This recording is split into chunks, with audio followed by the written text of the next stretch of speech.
सबको जय मसीह की। मैं परमेश्वर का धन्यवाद देता हूँ। प्रभु ने एक बार फिर प्रत्येक को इकट्ठा होने का एक मौका दिया। आइए हम प्रार्थना करते हैं, प्रार्थना करके शुरू करते हैं। स्वर्गीय पिता प्रभु जी, हम आपको धन्यवाद देते हैं। पिता, अभी तक आपने संभाला परमेश्वर, आपकी भलाइयों के लिए धन्यवाद देते हैं प्रभु। आपका वचन जब हम सीखने के लिए जा रहे हैं प्रभु, विनम्रता के साथ आपके चरणों में आते हैं। पवित्र आत्मा प्रभु, आपका वचन है प्रभु। पवित्र आत्मा हम एक एक से आप बातें करें प्रभु, सीखने के लिए, समझने के लिए सहायता करें प्रभु। आप दया करें, हमें कि समझ को खोलें प्रभु, आपके वचन को समझने के लिए। आए कि सारी बातों को हम आपके हाथ में सौंपते हैं। सर आदर महिमा केवल हम आपको देते हैं। प्रार्थना प्रभु यीशु मसीह के नाम से हम मांगते हैं, आमीन। आज हम लोग प्रार्थना के उस कंटिन्यूशन में, प्रार्थना में अगला जो पहलू है वो आता है इम्पॉर्चुनिटी, या हिंदी में कई बार इसको आग्रह करना, या जब तक जवाब ना मिले उस बात में निरंतरता में लगे रहना, उस बात को दिखाता है। आपको मालूम है प्रभु यीशु मसीह ने इस प्रकार की प्रार्थना के विषय में बहुत जोर दिया। प्रभु यीशु मसीह ने कहा कि जब तक परमेश्वर से तुम्हें जवाब ना मिले तब तक तुम उस प्रार्थना में निरंतर लगे रहो, हियाव ना छोड़ो। इस विषय के बारे में, और ऐसी प्रार्थनाओं का जवाब परमेश्वर ज़रूर देता है, और चाहे इसके लिए कितना भी समय क्यों ना लगे, लेकिन ये वो एक संकल्प है परमेश्वर के सामने कि प्रभु जब तक उत्तर नहीं मिलेगा मैं तेरे चरणों में बैठा रहूँगा। यह है इम्पॉर्चुनिटी। आपको मालूम है इसके लिए पुराने नियम में एक आयत जो हम अक्सर पढ़ते हैं, उत्पत्ति 32 का 24 से 28 में पढ़ना चाहूँगा। उत्पत्ति 32 का 24 से लेकर 28।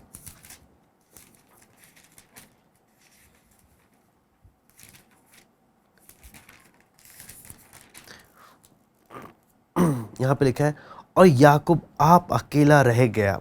तब कोई पुरुष आकर पो फटने तक उससे मल्लयुद्ध करता रहा।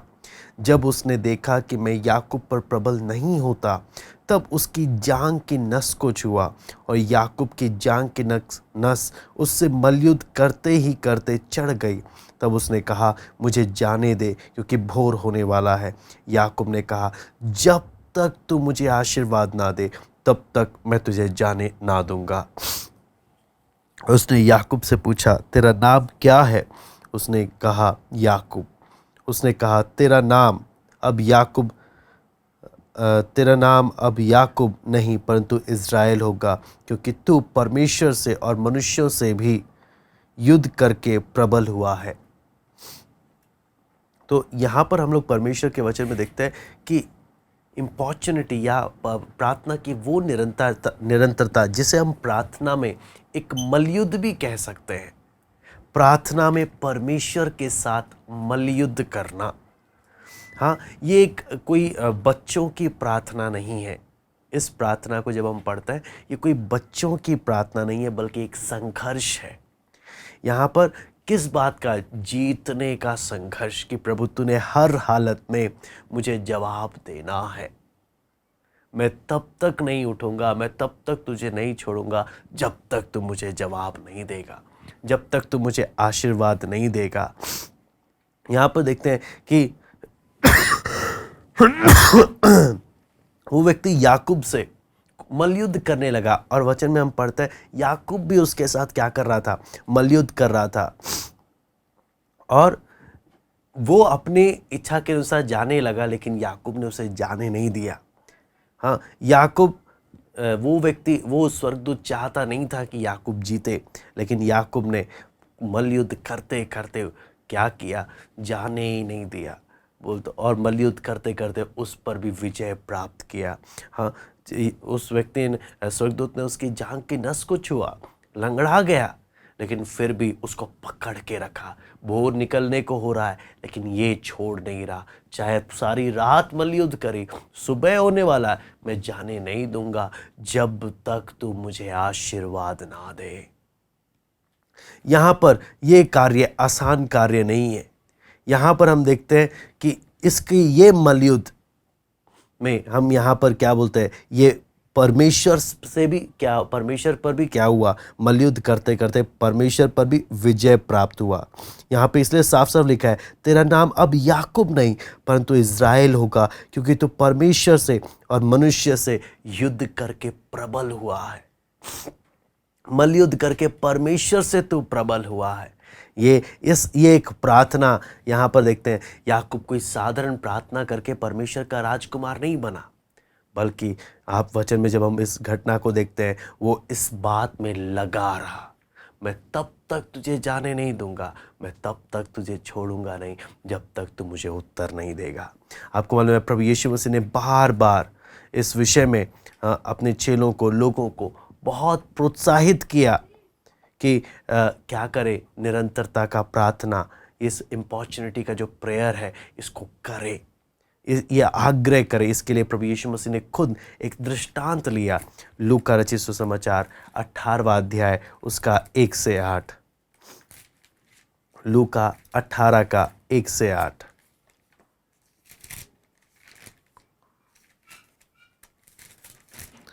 यहाँ पे लिखा है, फिर उसने इसके विषय में कि नित्य प्रार्थना करना और हियाव ना छोड़ना चाहिए, उनसे यह दृष्टांत कहा। किसी नगर में एक न्यायी रहता था जो ना परमेश्वर से डरता था और ना किसी मनुष्य की परवाह करता था। उसी नगर में एक विधवा भी रहती थी जो उसके पास आकर कहा करती थी, मेरा न्याय चुकाकर मुझे मुद्दई से बचा।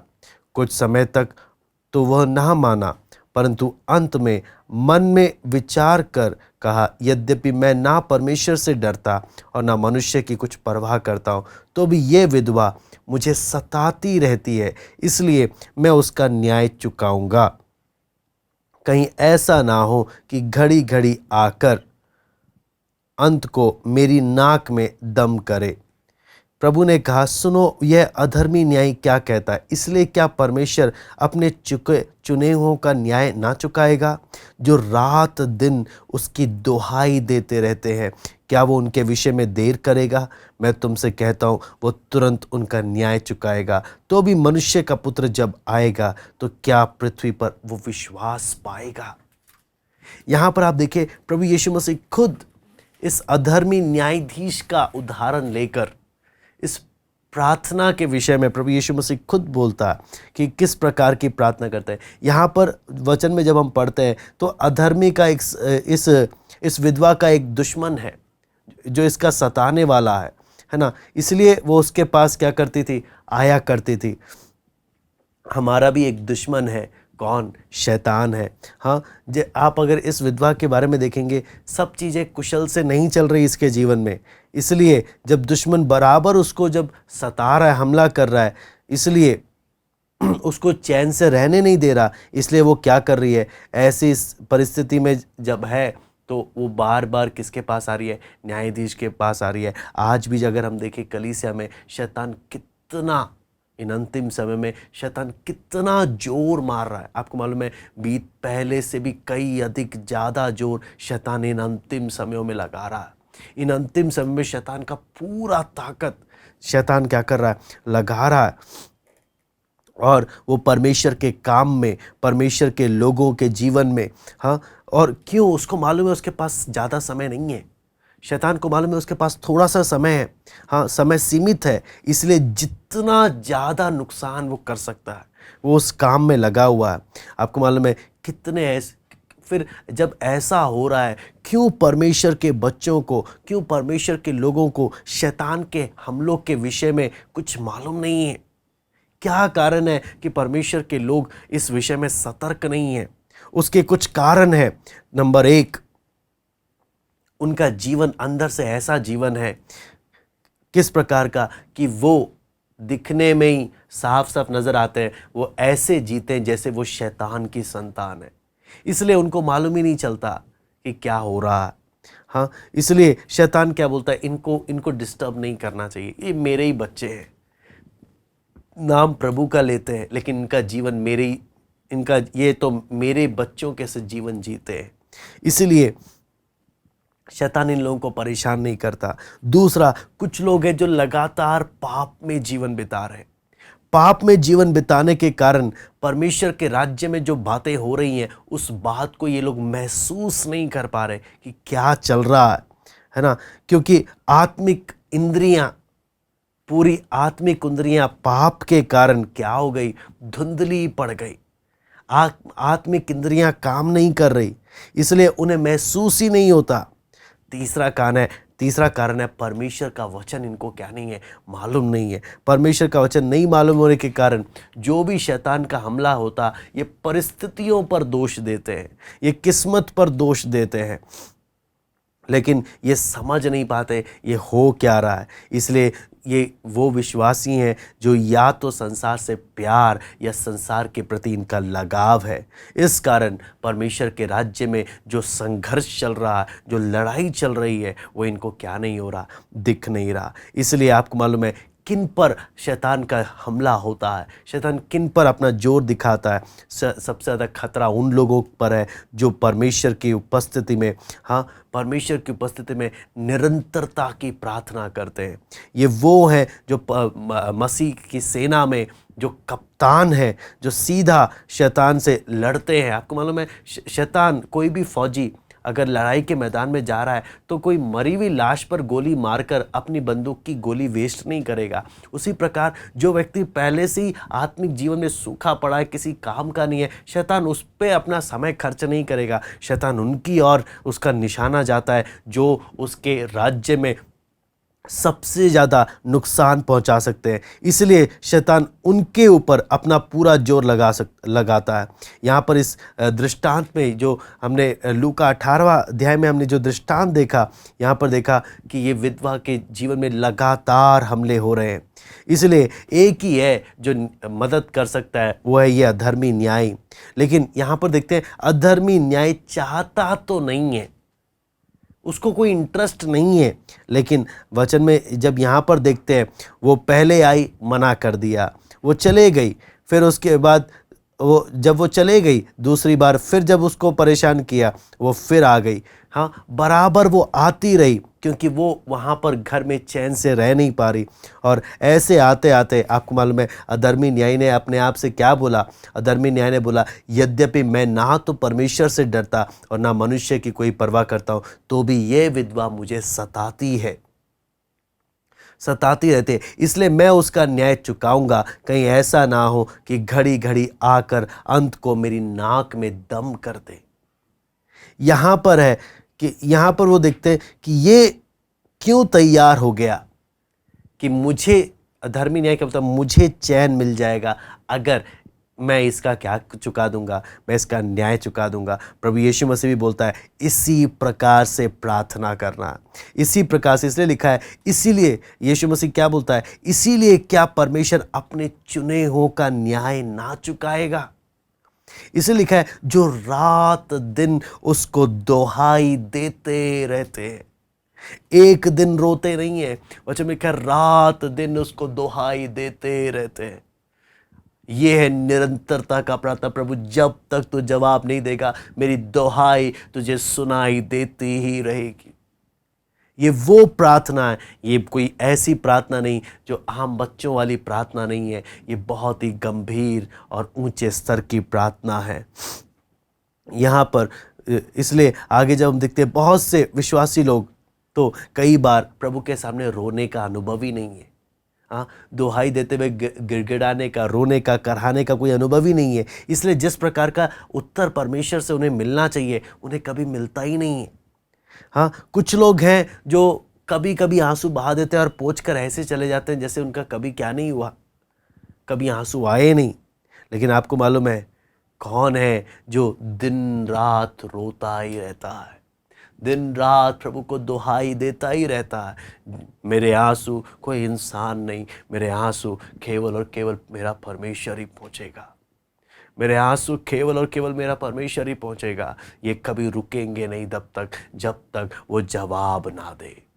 ये रुकेंगे नहीं जब तक वो जवाब ना दे। मैं निरंतर उसके सामने रोता ही रहूँगा। वो एक निरंतरता का प्रार्थना बहुत ज़रूरी है। आपको मालूम है ऐसे ऐसी प्रार्थनाओं को परमेश्वर क्या करता है, जवाब देता है। हाँ, क्योंकि ये परमेश्वर देखता है कि जो ऐसे करके परमेश्वर के सामने इंतज़ार करता है, मैं ज़रूर उसको क्या दूंगा, उसका जवाब दूंगा। आपको मालूम है प्रभु यीशु मसीह इसके विषय में एक और उदाहरण देता है, सिर्फ यही उदाहरण नहीं, आपको मालूम है इसके विषय में एक और उदाहरण देता है। लूका 11 का 5 से 8, लूका 11 का 5 से 8। तब उसने उनसे कहा, तुम में से कौन है कि उसका एक मित्र हो और वह आधी रात को उसके पास जाकर उससे कहे, हे मित्र, मुझे 3 रोटियां दे, क्योंकि एक यात्री मित्र मेरे पास आया है और उसे आगे रखने के लिए मेरे पास कुछ नहीं है। और वो भीतर से उत्तर दे, मुझे दुख ना दे, अब तो द्वार बंद है और मेरे बालक मेरे पास बिछोने पर है, इसलिए मैं उठकर तुझे दे नहीं सकता। मैं तुमसे कहता हूँ, यदि उसका मित्र होने पर भी उसे उठकर ना दे, तो भी उसकी लज्जा छोड़कर मांगने के कारण उसे जितनी आवश्यकता हो उतनी उठकर देगा। उसके निरंतर मांगने के कारण, लज्जा छोड़कर मांगने के कारण जितनी आवश्यकता उतनी देगा। तो यही बात हम इस दृष्टांत में भी हम देखते हैं। यहाँ पर देखते हैं इस मित्र को रोटी लेने के लिए क्या क्या समस्या आ रही है। इसके मित्र के सामने 4 रुकावटें आई। सबसे पहला क्या है, ये बोलता है बहुत देर हो गई है, आधी रात हो गई है। हाँ, दूसरा मुसीबत क्या है, हाँ, दरवाज़ा बंद कर दिया है, लॉक लगा दिया है। हाँ, और इसके कारण अब उठना पड़ेगा, लॉक खोलना पड़ेगा, बहुत सारी मुसीबत है। तीसरा क्या है, ये लोग पहले ये जाके बेड पे लेटे हुए हैं। हाँ, और अब आसान ये है कि आसान होता अगर वो ये उठे हुए होते, तो अब कपड़े बदलने पड़ेंगे, अगर आना है तो उसकी आवश्यकता को पूरा करने के लिए इतना सब कुछ करना पड़ेगा जो कि मन नहीं कर रहा। चौथी बात क्या है, वो बिस्तर में अकेले नहीं है, उसके साथ उसके बच्चे हैं और शायद वो सो रहे हैं, और अगर उसका उठने से क्या हो जाएगा, बच्चे भी जाग जाएंगे। हाँ, और दोबारा उनका सोने में कठिनाई आएगी। लेकिन हाँ, तो इसलिए यहाँ पर अपने मित्र को रोटी देना, हाँ, और फिर करना बहुत मुश्किल का काम है रात के समय में।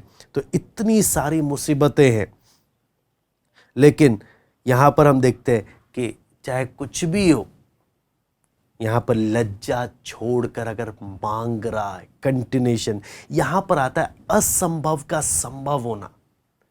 यहाँ पर आता है असंभव का संबंध। हमारी प्रार्थना का स्तर कैसे बढ़ता है, ये जो आग्रह है, ये जो निरंतरता की प्रार्थना है, कैसे इसका स्तर बढ़ता है। उसने सारे उसके एक्सक्यूजेस सुने, सारे बहाने अपने मित्र के सुने, लेकिन आपको मालूम है ये क्या बोलता है, ये तब तक जाएगा नहीं जब तक इसकी मदद नहीं होगी। और इसके कारण ये जब लगातार मांग रहा है, लगातार जब खटखटा रहा है, तो अब उसको उठकर ही क्या करना पड़ेगा, उसको देना ही पड़ेगा। हाँ, इसलिए लूका 11 का 8 में साफ साफ क्या लिखा हुआ है, मैं तुमसे कहता हूँ, यदि उसका मित्र होने पर भी उसे उठकर ना दे, तो भी उसके लज्जा छोड़कर मांगने के कारण उसे जितनी आवश्यकता हो उतनी उठकर देगा। यहां पर हम जब देखते हैं ये प्रार्थना का विषय, जब हम देखते हैं प्रभु यीशु मसीह इसलिए लूका 11 का 9 में हम एक को प्रार्थना के विषय में क्या बोलता है। यहाँ पे लिखा है, और मैं तुमसे कहता हूँ, मांगो तो तुम्हें दिया जाएगा, ढूंढो तो तुम पाओगे, खटखटाओ तो तुम्हारे लिए खोला जाएगा। यहाँ पर लिखा है मांगो। मांगने का अर्थ क्या है, अगर इसका जब ट्रांसलेशंस में जब देखते हैं, इसमें लिखा है कीप ऑन आस्किंग, लगातार मांगते रहो तब तुम्हें प्राप्त होगा। और यहाँ पर इसके और अगर ऊंचे लेवल में जाएंगे तो सिर्फ मांगना ही नहीं है, ढूंढो जो तुम मांगते हो, और कितना ढूंढो, ढूंढते ही रहो, और जब तक तुम्हें मिल नहीं जाता। और उसके बाद क्या है, ढूंढने के बाद अगला सबसे गहरा लेवल है खटखटाओ।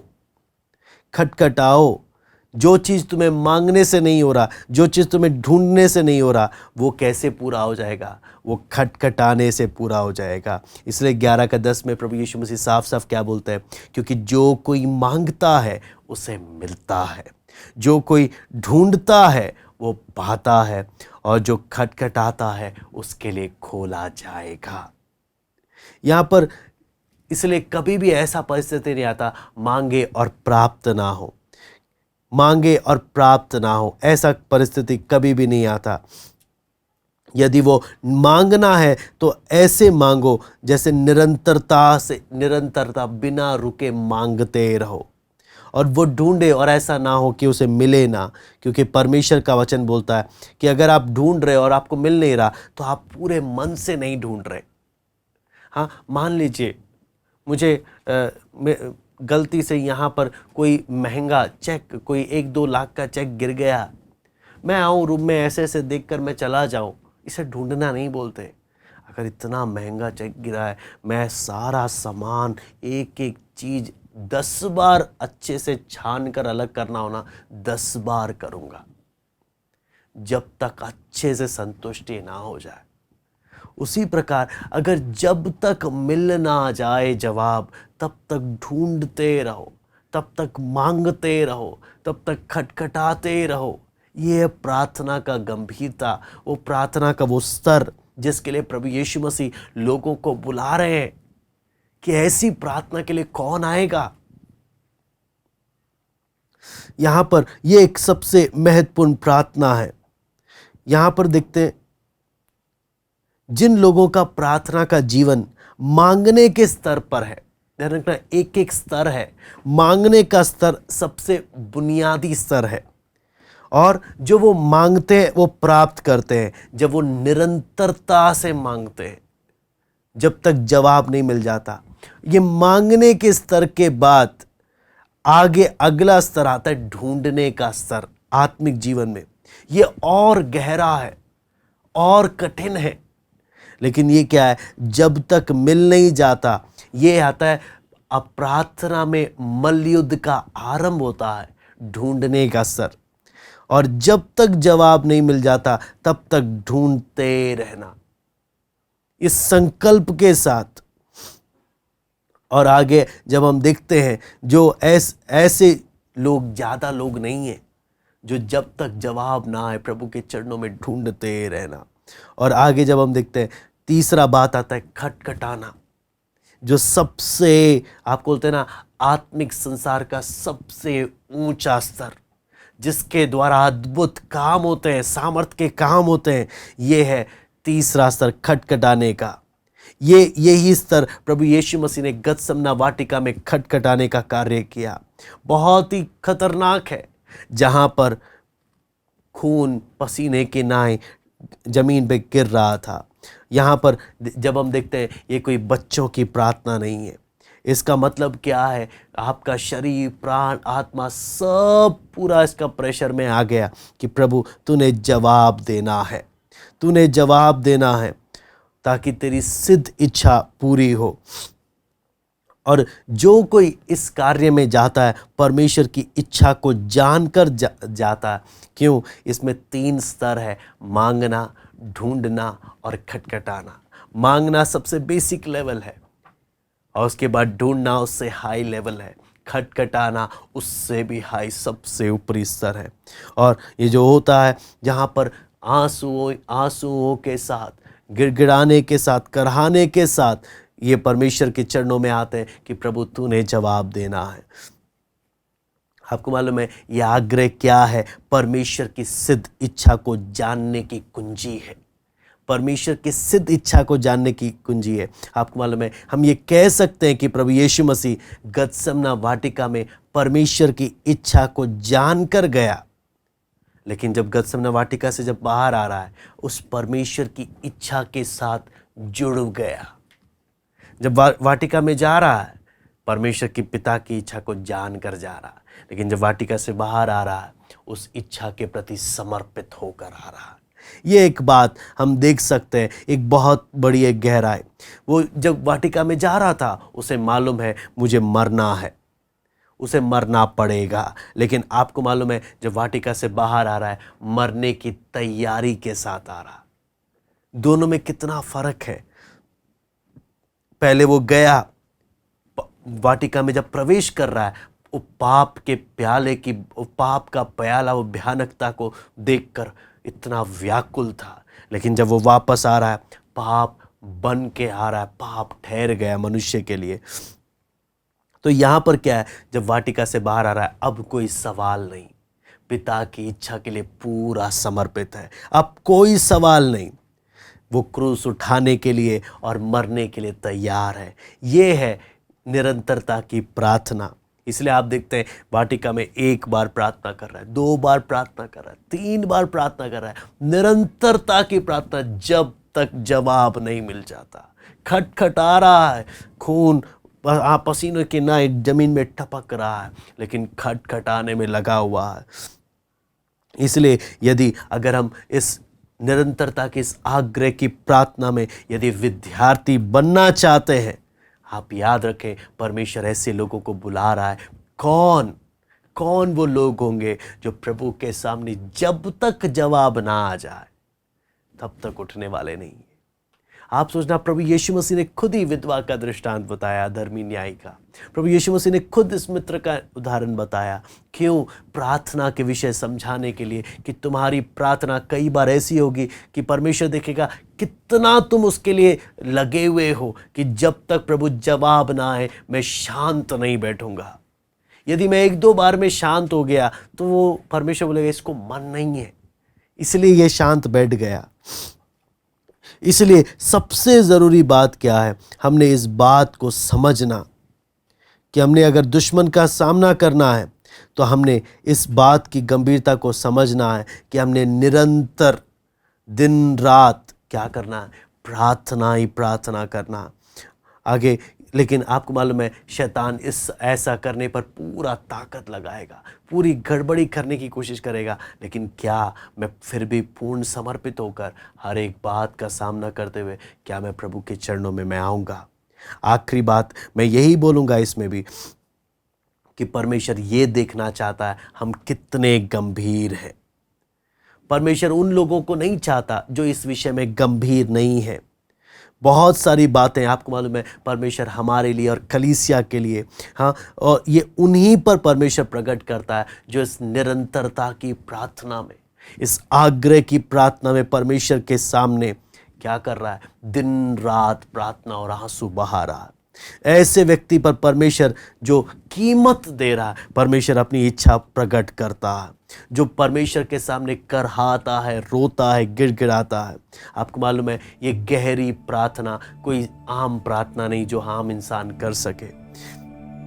इसके लिए कीमत देना पड़ता है और बहुत थोड़े हैं जो इस बात के लिए अपने आप को समर्पित करते हैं। ये पवित्र क्रोध है शैतान के प्रति, ताकि उसका सामना करने के लिए।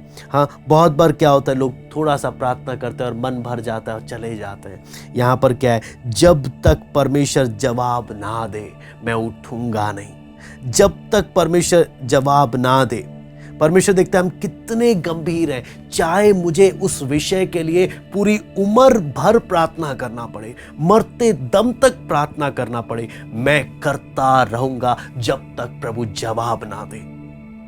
हम कितने विषय हैं जिसके लिए हमें ऐसी प्रार्थना की जरूरत है। कितने विषय हैं आप और मैं प्रभु के सामने पूछ कर देखें। लेकिन हम 1-2 बार, 3-4 बार, 1 हफ्ता, 1 महीना प्रार्थना करके हमारा मन भर जाता और हम बोलते हैं प्रभु जवाब नहीं दे रहा, छोड़ो। क्या करें, मन भर जाता। परमेश्वर देखता है आप और मैं कितने सीरियस हैं कि प्रभु जब तक तू जवाब नहीं देगा, जब तक तू कार्य नहीं करेगा, प्रभु मैं तेरे सामने दिन रात मैं करहाते रहूंगा, मैं दिन रात तुझे पुकारते रहूंगा। इसलिए प्रभु यीशु मसीह क्या बोलता है, अंत में एक ही बात बोलता है, जब मनुष्य का पुत्र आएगा क्या उसे पृथ्वी में वो विश्वास मिलेगा?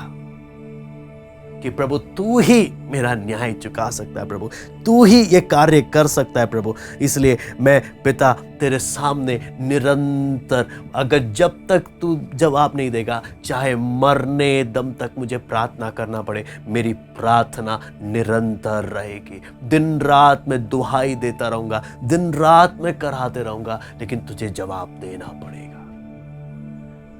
एक बहुत ही गंभीर है। मांगना शुरुआती है, खोजना उससे ऊपर है, खटखटाना आत्मिक संसार का सबसे उच्च स्तर है। बजात खटखटाते ही रहूंगा प्रभु जब तक तू जवाब नहीं देगा। मैं जाने वाला नहीं हूं। स्वर्गदूत बोलता छोड़ मुझे, लंगड़ा रहा है लेकिन पकड़ रखा है, नहीं मैं नहीं जाने दूंगा जब तक तू मुझे जवाब आशीष नहीं देगा, जब तक मेरी प्रार्थना नहीं सुनेगा, मैं जाने नहीं दूंगा। प्रभु मैं तुझे पुकारते रहूंगा जब तक तू जवाब नहीं देगा। हम एक को बहुत जरूरत है ऐसी प्रार्थनाओं के लिए। परमेश्वर पुकार रहा है, कौन ऐसी प्रार्थनाओं के लिए अपने आप को समर्पित करेगा, प्रभु के सामने घुटनों में बैठने को तैयार होगा। आइए हम प्रार्थना करते हैं। स्वर्गीय पिता प्रभु, हम आपको धन्यवाद देते हैं प्रभु आज के वचन के लिए प्रभु, प्रार्थना की इस गंभीरता को समझने के लिए, इस निरंतरता के इस आग्रह को समझने के लिए प्रभु आप एक एक को कृपा दे प्रभु, एक एक से बातें करें प्रभु। धन्यवाद देते पिता आज के वचन के लिए। आए के सारी बातों को हम आपके हाथ में सौंपते प्रभु, एक एक से बातें करें। सारा आदर महिमा केवल हम आपको देते हैं। प्रार्थना प्रभु यीशु मसीह के नाम से मांगते हैं, आमीन। प्रभु आप सबको आशीष दे।